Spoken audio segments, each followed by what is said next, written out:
Hi, this is Sherrie, and I have the pleasure of having Scott Stafne of Stafne Trumbull in Washington State. He won the case recently of Bradburn versus Recontrust, where the Judge Bowden set the foreclosure aside. Hi, Mr. Stafne. Thank you so much for talking to me. Hi, Sherry. How are you today? I'm doing awesome. How are you? I'm good. Hey, thank you for talking to me. Can you tell me about this case? It was a Bank of America, correct? And Recon Trust. Yes, yes, it was Bank of America, Recontrust, and Fannie Mae. And basically, this occurred about 4 or 5 years ago when they took his house, and there was a dispute about what happened, but we didn't argue about that. What we said is, hey, we don't want to talk about whether Mr. Bradburn was in default. For purposes of our motion, we'll accept that he was in default. The real problem here is that the bank and the trustee violated the law. And we want the court to determine whether or not the law was followed. And the court determined the law was not followed. Now, this has implications in the state of Washington, primarily. It may have implications wider than that, but I wouldn't speculate on that. In Washington, we've had some rulings where our Supreme Court has decided that trustees which perform non-judicial foreclosures must act as neutral judicial substitutes, which kind of puts them in the same situation as if they were acting as a judge. What happened in that case was BANA had acquired the note, or actually the servicing rights, from Countrywide. And then they had appointed Recontrust their trustee. And of course, it all started out with a MERS deed of trust. Now, what happened was, of course, our Supreme Court in Bain versus Metro Mortgage Company said that MERS cannot be a beneficiary under our deed of trust for purposes of foreclosing non-judicially unless they actually own the note. And the whole MERS system was set up to make that not happen. The way they set the MERS system up was intentionally to sever the deed of trust or the security from the note. In fact, they even argued that in the Bain case. So after that came down, the banks had to find a different way to do things. And what they did in this case was they had their own subsidiary company, which of course is owned by Bank of America, owes all of its responsibilities to Bank of America, be a trustee. And so they gave the trustee a piece of paper, which in Washington we call a beneficiary declaration, and said, we want you to sell this house. And so they went ahead and they sold the house. But in Washington, we have a statute. It's RCW 61.24.030, paren A, which says that before a trustee can begin any sale, that trustee has to have proof that the beneficiary is the owner of any promissory note secured by the deed of trust. Right. Well, they said outright that Fannie Mae was the owner. So if Fannie Mae was the owner and not the beneficiary, they started the foreclosure illegally. Now, you had wanted to say something, it sounded like. yeah, no, so 2009, this foreclosure happened, and wasn't he trying to do a modification at the same time? And I know you said that's part of that you didn't argue the part of default, but wasn't it that he was trying to do a modification, which millions of people are trying to do right now? Well, yeah, that's the whole scam. And what goes on in Washington is, and I know this goes on around the country too. Somebody will call up and say, hey, I need help, or they'll tell you, the bank will tell you, the servicer will tell you, do not pay your mortgage for 3 months. They tell you that will help you be able to get a modification, but it really doesn't. What it does is take people into a situation where the servicer can make money that would otherwise have to go to the people who have invested and are supposed to get money on the loan. So it puts them in a situation where they can keep the money rather than pass it on under most circumstances. And so, I'm sorry, go ahead. So that's what had happened to Jacob.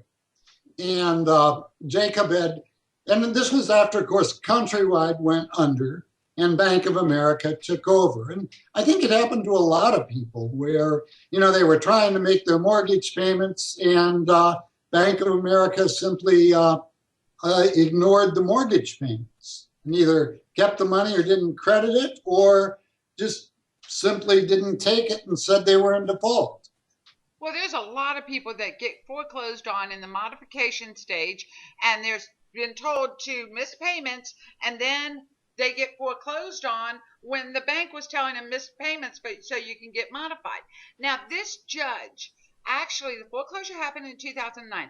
He totally voided it. In the meantime, the house had sold, and so really that sale is also null and void, correct? That resale. That's right. Although what actually happened is it went back to Freddie Mac, which they claimed was the owner. Of course, the problem was, as I said, our law requires the beneficiary and the owner to be the same. And they were claiming that BANA was the beneficiary and Freddie Mac was the owner. And they had a biased trustee, Recontrust, the wholly owned subsidiary, coming in trying to foreclose on Mr. Bradburn based on virtually a clear case where they hadn't complied with the statute. And so it's also set up where he can file a civil court case in the way of getting money besides his house back, correct?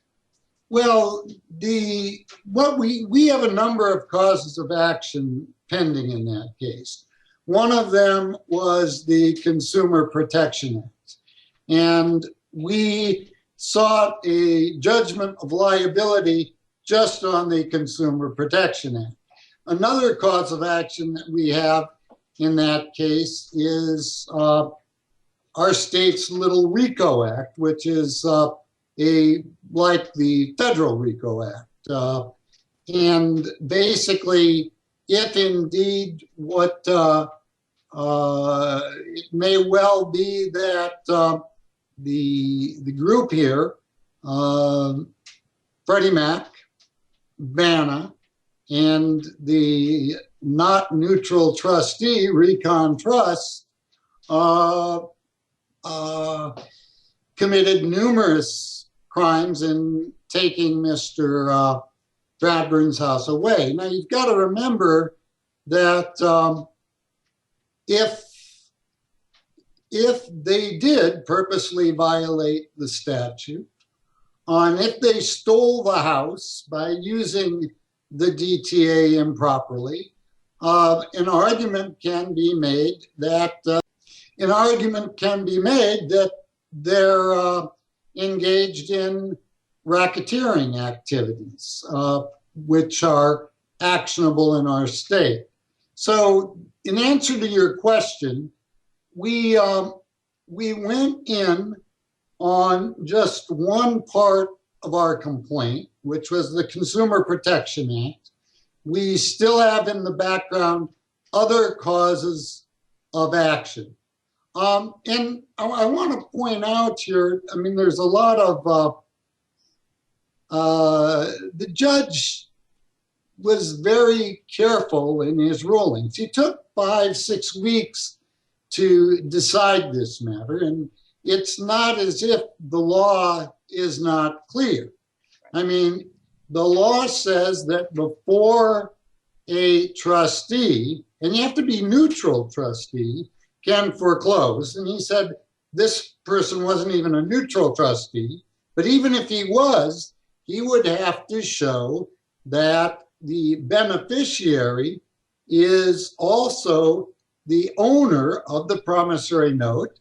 And in the facts before him, the undisputed facts before him, BANA claimed to be the beneficiary. They claimed Freddie Mac owned the note, and that in and of itself was a violation, which prevented them from proceeding with the foreclosure. So, I mean, the judge, I think, very carefully considered these issues, and he, I think if you have the opportunity to read his ruling, you'll see that he was concerned about what is actually going on with these companies. I mean, the implications nationally, of course, are Recontrust foreclosed on a lot of people. Right. If they weren't a neutral trustee and there's any sort of due process required, then that can be problematic. Now, there's a number of federal court decisions that are much earlier in time that say that you can, due process isn't required when you're simply dealing with no state action. But in a lot of states, and in our state, the statutes that originally may have granted non-judicial foreclosures may have been changed to where they have provided standards which are sufficient to indicate that there may be state action. In our case, it wasn't really necessary because our Supreme Court has said, look, the Deed of Trust Act has to be followed. And if you violate it, then you run the risk of having your sale voided. So if the statute has not been followed, which in Washington it wasn't in this case, and I think often is not, then you can argue, as we did, that the sale should be voided. Now, let me say that the federal courts, which are, in my experience, not as prone to read the actual language of the statute, come out with a different result. And consequently, I try to stay out of federal court, although now I'm going into federal court in a number of cases and asking them to certify these issues of state law to state courts. There's no reason that federal law, especially if a statute has been construed like ours, to be required to be consistent with our Washington Constitution, for the federal courts to be in there construing matters of state constitutional law. The federal courts do not derive, do not have any power on their own to construe the the constitutions of our states. And there's a guarantee clause in Article 4, Section 4, which would suggest that state republics should be allowed to declare their own rule of law for each state. These are arguments that are coming up now. But in Mr. Bradburn's case, it was a narrow decision that had an important result because it voided the sale. Right. And I noticed that it was in the Superior Court in the way of state court compared to federal. And I'm so glad you mentioned that, because so many are filed in the federal courts. Now, you handle a lot of foreclosures, correct? I mean, you've helped a lot of people. Well, I hope I have. But you do handle, that's your specialty, is that correct? Yes, that's my current specialty. Okay, great. Because I'm going to make sure I will have all your information linked with this interview, and so people know how to contact you. Well, it's not that easy to get through to me.